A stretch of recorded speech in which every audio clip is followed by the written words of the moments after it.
बॉलिवूड अभिनेत्री शिल्पा शेट्टी आणि तिचा पती राज कुंद्रा यांच्या अडचणीत वाढ झाली आहे। शिल्पा आणि तिच्या पतीविरोधात 60 कोटीची फसवणूक प्रकरणात मुंबई पोलिसांनी लुकआउट नोटीस जारी केली आहे। नेमकं प्रकरण काय, चला जाणून घेऊया।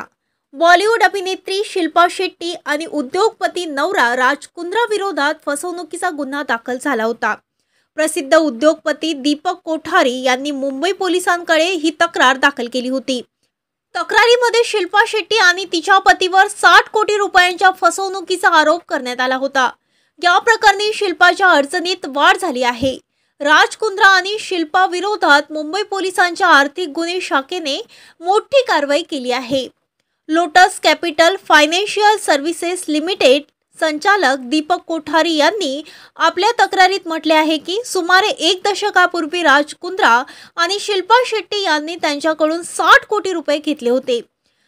या जोडप्याने त्यांचा व्यवसाय वाढवण्याचे आश्वासन दिले होते आणि याच कामासाठी 2 हप्त्यांमध्ये 60 कोटीचे पेमेंट केले गेले होते। कोठारी यांनी आरोप केला की पैसे घेतल्यानंतर या दोघांनी त्यांचा व्यवसाय वाढवण्यात कोणतीही भूमिका बजावली नाही आणि सर्व पैसे त्यांनी वैयक्तिक वापरासाठी खर्च केले। काय आहे संपूर्ण वाद? कोठारी यांनी आपल्या तक्रारीत लिहिलेले आहे की 2015 मध्ये शिल्पा आणि तिचा पती राज कुंद्रा यांनी एका मध्यस्थामार्फत त्यांच्याशी संपर्क साधला आणि 75 कोटी रुपयांच्या कर्जाबाबत चर्चा केली। हे पैसे बेस्ट डील टीव्ही प्रायव्हेट लिमिटेडच्या नावाने घेतले गेले, जी लाईफस्टाईल उत्पादकांना प्रोत्साहन देते आणि एक ऑनलाईन शॉपिंग प्लॅटफॉर्म चालवते। या कर्जासाठी 12% व्याज निश्चित करण्यात आले होते। कर्जाचे गुंतवणुकीत रूपांतर।